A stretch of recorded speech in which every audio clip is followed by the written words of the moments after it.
Si ta maman bouffe ton argent, ça fait quoi? Si ton papa bouffe ton argent, ça fait quoi?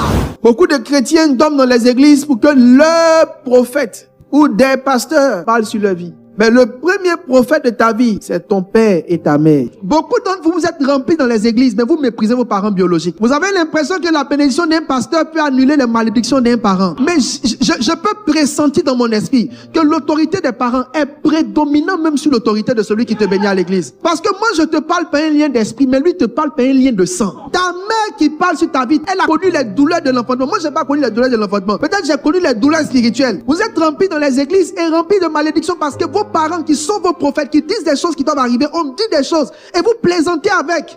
Vous insultez vos parents, vous êtes assis dans les églises et tu es étonné que toi, c'est seulement compris pour toi là seulement ça prend jamais. On t'impose des mains au nom de Jésus, ta vie change par la puissance du Saint-Esprit. Rien, zéro. Parce qu'il y a un père, tu as blessé, tu as frustré. Vous faites des dîmes à l'église, tu faites des offrandes, vous donnez des millions dans les églises, mais tu n'as jamais donné 1 million à ton papa. Jamais donné 1 million à ta maman. Qui a payé tes études? Qui a payé tes études? Qui t'a donné à manger? Je ne dis pas de ne pas donner à l'église, mais je pense qu'il y a quelque chose que tu n'as pas fait comme tu devais faire.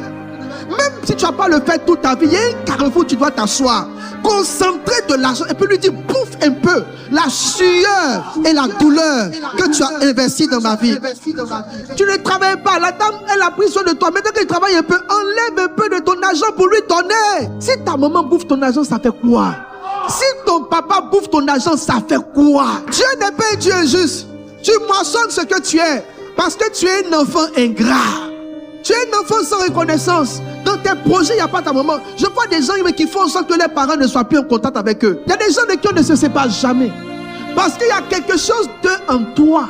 Tu ne parles plus avec ton père, tu ne parles plus avec ta mère. Dieu, dans la Bible, Dieu les a établis comme prophètes. Ce qu'il pense de toi là-bas va arriver. La bataille des parents, vous n'allez jamais la gagner. Si tu ne me crois pas, observe ta vie sur les 5 dernières années, tu vas voir. Tu as eu des semblants de succès, mais ce ne sont pas des réels succès.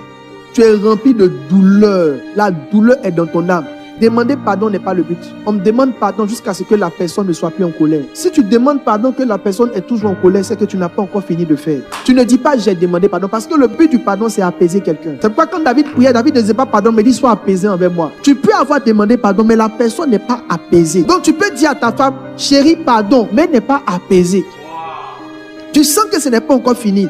Donc toi maintenant tu travailles à l'apaiser, pas à demander pardon mais à l'apaiser. Allez-y apaiser quelqu'un. Prends tes bagages, mets-toi, pleure.